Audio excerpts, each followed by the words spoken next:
Talking with the Experts.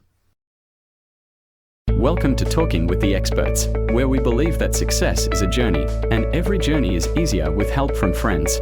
That's why we bring you top-notch experts and real business heroes eager to share their lessons from the road to success. We delve into new topics each week: effective marketing strategies, innovative problem-solving, financial planning, and team building. We tackle everything you need to know to grow your business and keep it thriving. Whether you dream about launching your first startup or are a business veteran looking to shake things up, we've got you covered. With each episode, you'll gain knowledge, boost your confidence, and be inspired to take action. So, grab a coffee, make yourself comfortable, and join our exciting journey. You're not alone in this. We're here, guiding you, cheering for you, and celebrating each milestone. Let's turn your business dreams into reality, starting today. Here is your host, Rose Davidson. Talking with the Experts. Most organisations don't have a support structure for their employees as it relates to mental health and grief. In episode 483, Doug Lawrence shares his thoughts. You know, what I've done with a couple organizations already is we've introduced it as part of the mentoring program that they wanted to put into place. And so it was a matter of us, number one, what I typically do when it goes to mentoring or implementing mentoring is I want to customize whatever we're going to do. Let's customize it to the needs of the employees and to the organization. And in this one particular case, there weren't a lot that had kind of self-declared, but there were enough that we built the mental health piece into it. And primarily what that was, or what that entailed, was giving them the tools that they needed in order to be able to deal with that. And what was it? Talking with the Experts. Hello and welcome to Talking with the Experts. I'm your host, Rose Davidson from rosedavidson.com. Talking with the Experts is all about business by business owners for business owners. You can find it on all good podcasting streaming platforms and on YouTube. Now, we know most organisations do not have a support structure for their employees as it relates to mental health and grief. And as a result, there is lost productivity that could be addressed by having a support structure in place. When you add the mentoring component to the story, you have shown the employees that the organisation cares about them. My next guest, Doug Lawrence, who is a return guest, is going to speak to us about mentoring, grief and mental health. And for those who haven't met Doug before, he is an international certified mentor who has devoted his life to mentoring, grief and mental health. His 25 years of service with the Royal Canadian Mounted Police and his battle with PTSD and grief is a compelling story that is relatable to so many people. He shares his lived experiences as a way to help you on your healing journey. Doug, it is such a pleasure to have you again. Thank you so much for joining me. Well, and thank you for giving me a second opportunity to be part of your show. I really appreciate that. Yeah, you're most welcome, Doug. So tell me a little bit about how you became an international certified mentor and what it means moving forward. So the international certified mentor. So it's a long story. I'll try to make it short. But I have a business partner who is very much, as I call him, he's my guru when it comes to the ISO standards. And so what he did, and we worked together on this, is that we created a certification for mentoring that is, I'll call it, nested inside the ISO standards. So if you go, 17024 is the certification of people, 9001 is audit verification. And so what we've put together is the actual the criteria for the certification of people. And we also have created a verification. So being able to verify that if you say you have the experience, we want to be able to verify that you have the experience to be that mentor, and that's what we've put that into place. And then on top of it all, I mentor people on an international basis. So I have clients that are in Jamaica. I'm trying to think where else. Jamaica always seems to come to, maybe that's where I want to be. But I work with the Sir Richard Branson Entrepreneur Program in the Caribbean. So that's the international flavor comes from that. Plus the fact that the certification is an international certification. So that's where that comes from. Mm. So why is it important for mentors to have this certification? That's a really good question. And probably my easiest way to answer that is that I've had situations where I've been interviewed by a prospective client, and one of the questions they've asked, well, two. The first is, why should we hire you over anyone else? And the second one was, what credentials do you have that would have you stand out as maybe a little strong, but that you would stand out from the rest of, the mentoring group, to be able to say, okay, I'm a international certified mentor. I have my certificate of practice mentors, certificate of practice journey mentor, and that's helped me get opportunities because of having those certifications and the international recognition. And just more recently, I've also been recognized as a international best-selling author. I ended up with that, so the two kind of come together at the right time. Yeah, it's because anyone can say they're a mentor, can't they? Yeah. I mean, I could say that I'm a mentor in podcasting, for instance, but I don't have any qualifications other than the fact that I've had my own podcast and have done the hard yards to get to where I am. So I guess, I could be a mentor to others, but I don't have any certification to say that I'm qualified to be a mentor. And is that a do or die situation? It's not. What you bring to the table is countless hours of lived experience on, podcasting and all of those things. And really all the certification, I know, like in my case, I've got something like 3,400 hours of mentoring that I've done. That number seems to be more important to people than the actual certification. And I know my business partner would strike me down for saying that, but in reality, really what people are looking for is, are you credible? And do you have the experience? Do you actually have the lived experience? And can you translate that into learning for somebody that comes to you, whether it be as a mentor or, somebody comes to you, say, for example, and says, teach me everything you know about podcasting.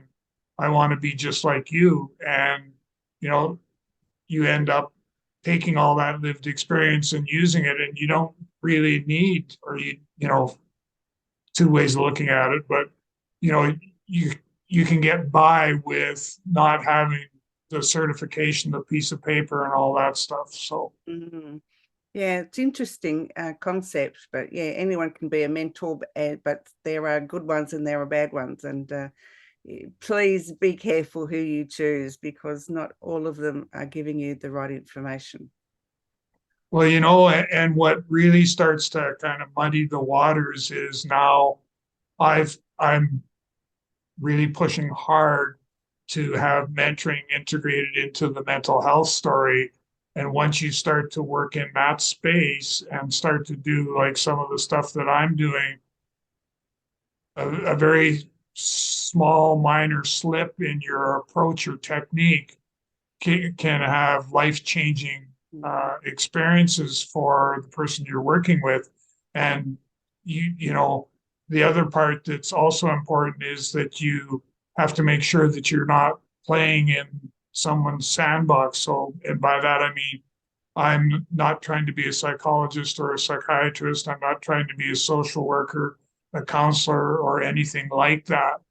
I'm a mentor, and my function as a mentor in the mental health space is primarily to just listen and hear and be non-judgmental and let that person know that I'm here to walk beside you on your healing journey. Yeah, that's a good point, Doug. I know a lot of businesses don't have, mentors in the mental health or grief space in the workplace. And I guess a lot of people don't want to involve themselves in that area because they feel like they're intruding or stepping on toes or whatever. But why is it important, do you think, for workplaces to have these types of mentors? And you kind of touched on it in the intro that you did, where you talked about, the productivity part of it is that with mental health, like if I'm dealing with anxiety, or I'm dealing with stress, or I'm dealing with depression, all of those things take away from my ability to be able to perform effectively in the workplace. And if my organization can actually have a structure, a support structure, and have people who are comfortable talking about that, if they can have that set up, that's a huge return back to the organization, because now all of a sudden you've got productive employees. Sick time is not an issue anymore because, you're able to talk your way through a lot of that and be able to deal with it. So there's a lot of those, things that pre-mental health and pre-mentoring, we would do things that sort of this way and hope for the best, where now we can actually almost guarantee, the success we're going to have if we spend the time with the employee and help them on their healing journey. Yeah, I think it's important that, that these mentors are put into place because you're right about the productivity. Someone will come to work with a depression or anxiety or stress, as you pointed out. But, the grief thing too, people come to work far too soon after a period of grief, because I think keeping busy would alleviate the I guess I call them symptoms of grief or the stages of grief. And, coming back so soon is not ideal for the person involved, nor for the organization, because you can't fully devote your energies and your time to the tasks at hand, because you're always thinking about something else, or you're sad, or you're crying, or you're just not there. So how can, I guess, organizations introduce these types of mentors into their organization? What I've done with a couple organizations already is we've introduced it as part of the mentoring program that they wanted to put into place. And so it was a matter of us, number one, what I typically do when it goes to mentoring or implementing mentoring is I want to customize whatever we're going to do. Let's customize it to the needs of the employees and to the organization. And in this one particular case, there weren't a lot that had kind of self-declared, but there were enough that we built the mental health piece into it. And primarily what that was, or what that entailed, was giving them the tools that they needed in order to be able to deal with that. And what was interesting was I have this one page of what I call sensitive items, and it lists, financial, it lists depression, anxiety, suicidal thoughts, all of those things. It lists it on there. And we had a big conversation about people saying, I I can't deal with any of those. Like, don't expect me to be a mentor and have to talk to these with any degree of confidence, because I'm dealing with some of this stuff myself. And so if that's the case, how can you expect me to be able to help somebody else? And so I guess, long story short, what I strongly recommend to people is, number one, make sure that there's a need, and I can almost guarantee you 100% that every organization there's a need.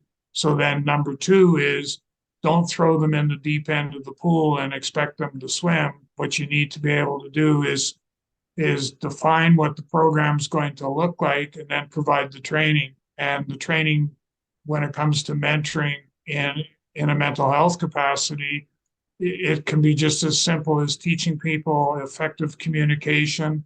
It can be just as simple as teaching people active listening, so listening and hearing. And it's a matter about building trusting relationships and all of those things. And if you can do that, you're going to create that safe work environment that employees are looking for. Absolutely, yeah. And a lot of organisations fall down in that, where they don't feel safe because, or for whatever reason, they don't feel that the organisation has their back, I guess.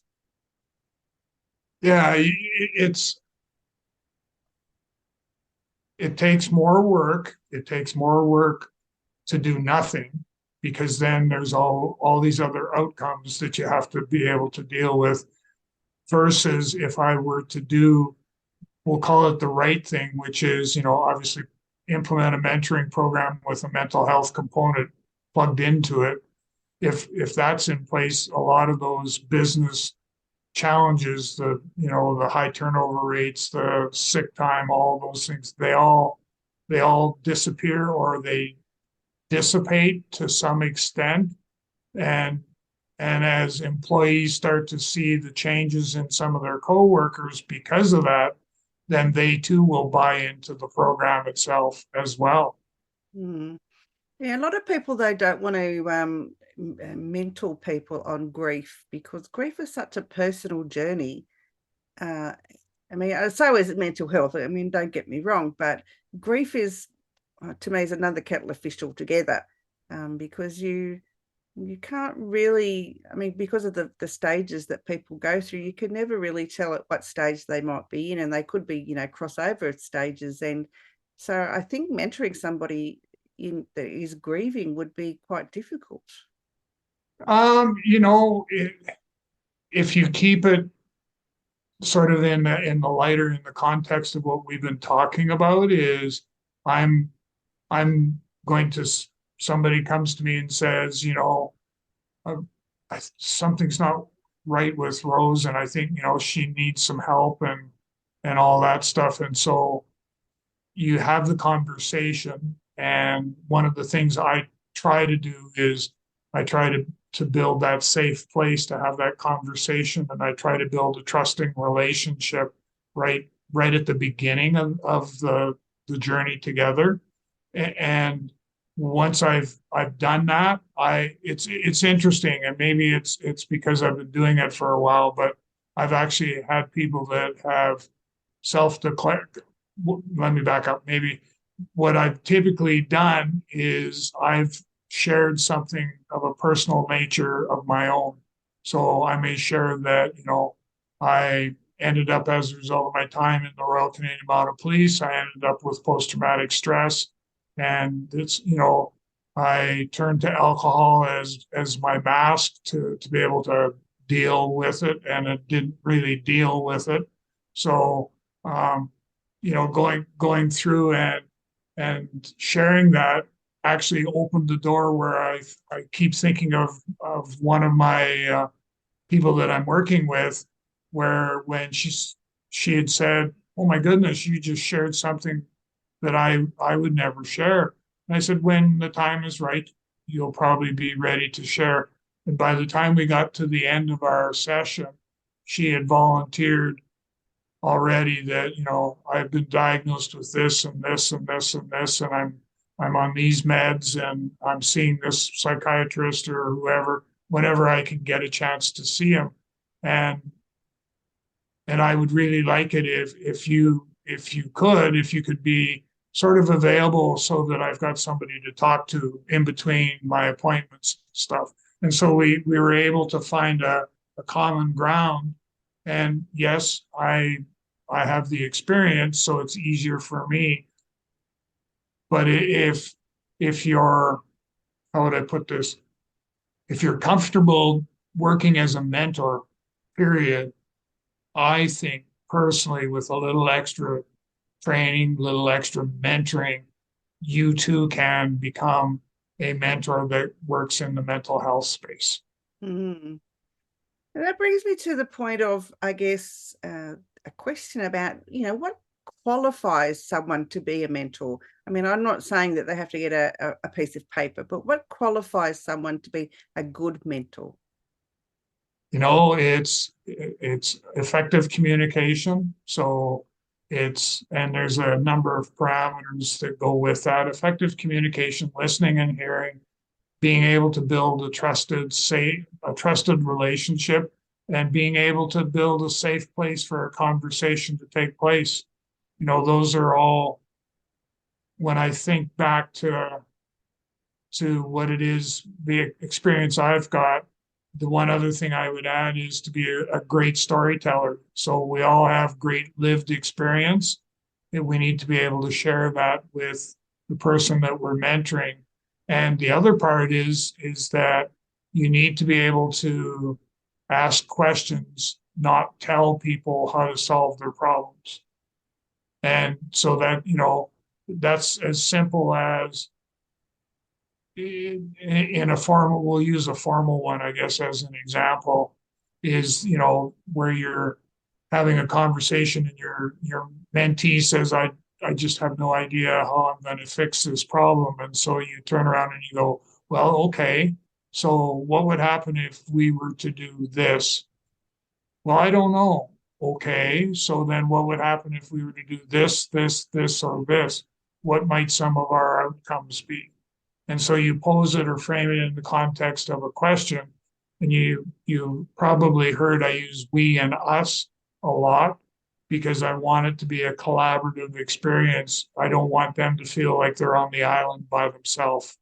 And so those are some of the skill sets that I know I look for in a mentor. And even my mentors today, some of my good mentors, they don't give me the answers. They're mean and nasty. They force me to ask questions. Yeah, I think that a mentor, they should, I guess, foster an environment where you have to question yourself. You have to question what outcomes do you want, and I mean, and not offer the actual solution to you, because if they offer you the solution, then you're not going to do the steps to achieve the outcome that you want. It's just there. Yeah, definitely. Yeah. And I think, another thing that's really important too is being able to come together, mentor, mentee, coming together to address and to be looking for specific outcomes, so that, and I'm shying away from using the word goals, because I like the idea of outcomes, because they seem to be a little bit more fluid, a little bit more flexible. A goal is very, defined. And I find that I prefer the relationships that I get into, mentoring relationships, if we focus on outcomes, and it's a more meaningful experience for both of us. Because in the truest sense of mentoring, both the mentor and the mentee are going to learn and grow personally and professionally at the same time. So I've always told my mentees that I always learn something from you every time we get together. And sometimes they find that hard to believe, but I can, I'll take them back partway back in our session and say, I never even thought of that. And here you are, you thought of this and you shared it with me. And that's what true mentoring is all about. Mm. Yeah, I agree totally. Doug, you mentioned earlier about your best-selling book. Tell me all about that. Yeah, so the book is entitled You Are Not Alone, and it is available on Amazon.com and Amazon.ca. So, and I think you can get it pretty much anywhere in the Amazon family. So, but what the book is was written with the idea in mind of demonstrating that mentoring has a place to play in the support structure for mental health. That was the whole idea. And so I've got a lot of my lived experience. I've got, certainly in the book is, I talk a lot about my wife and my children and how they ended up becoming my support structure. And when they took on that responsibility, I don't think they really understood what that entailed because I wasn't the nicest person because I turned to alcohol as my coping mechanism. And of course, with that came some bad behavior that they had to put up with. And, they stuck with me. And so I've captured that in the book as well. Um, and, it's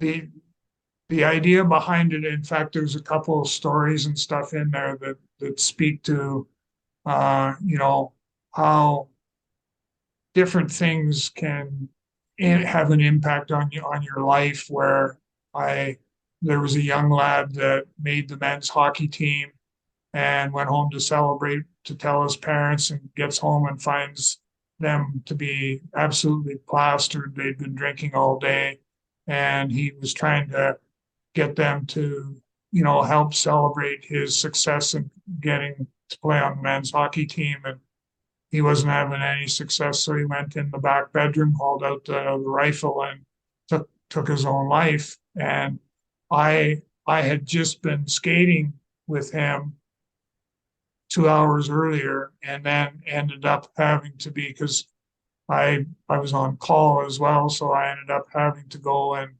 and do the investigation. And then because of where we were in northern part of British Columbia, the closest hospital that had a morgue was 8 hours by vehicle.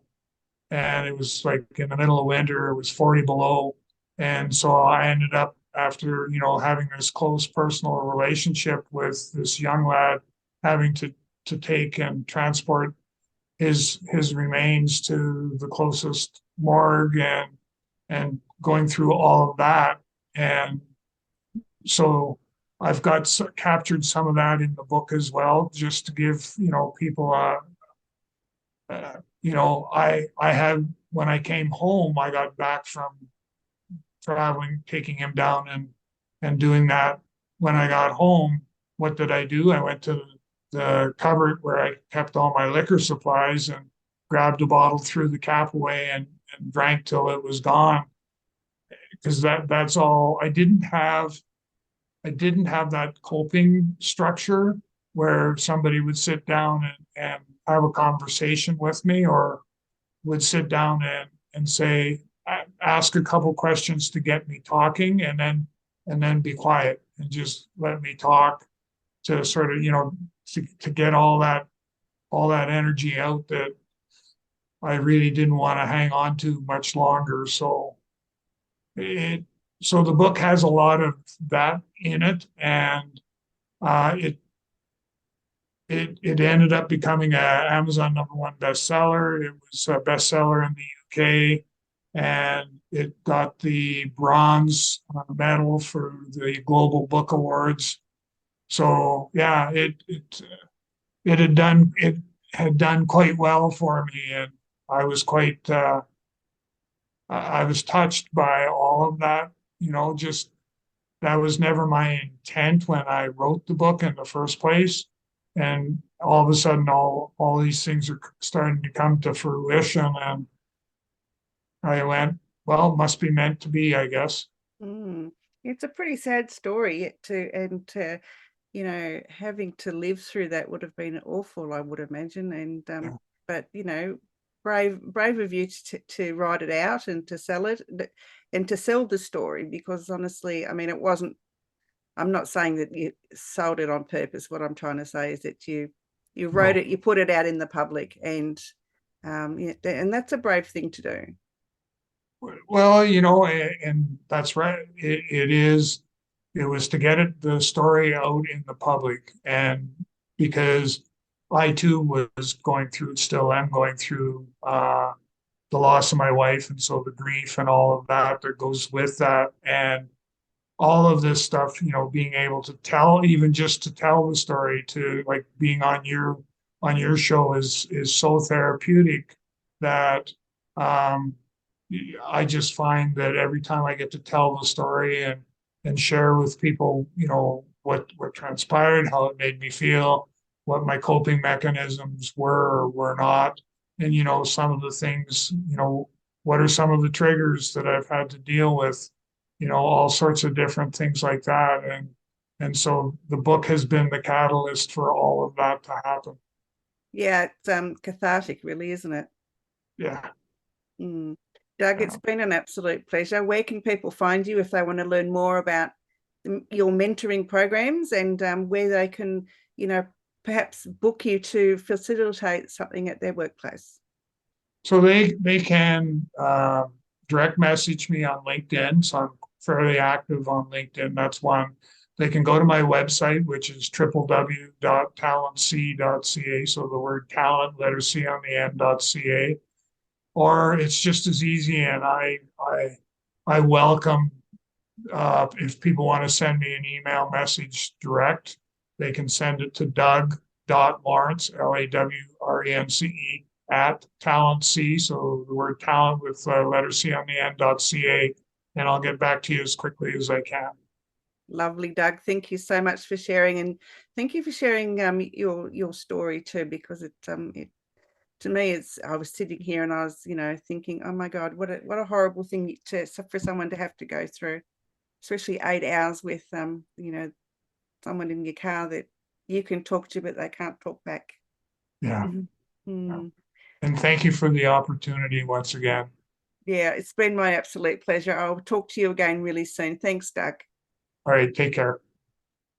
Hi, I'm Rose Davidson from Talking with the Experts. I'd like to take this opportunity to thank Global Glamping Charities for their valued support. Global Glamping Charities, solving homelessness in all its forms. Reach out to them at globalglamping.org. You've been listening to Talking with the Experts, hosted by Rose Davidson. Make sure you have a look at our back catalogue over at talkingwiththeexperts.com. And be sure to subscribe to our podcast so you don't miss out on any episode. We look forward to your company next time.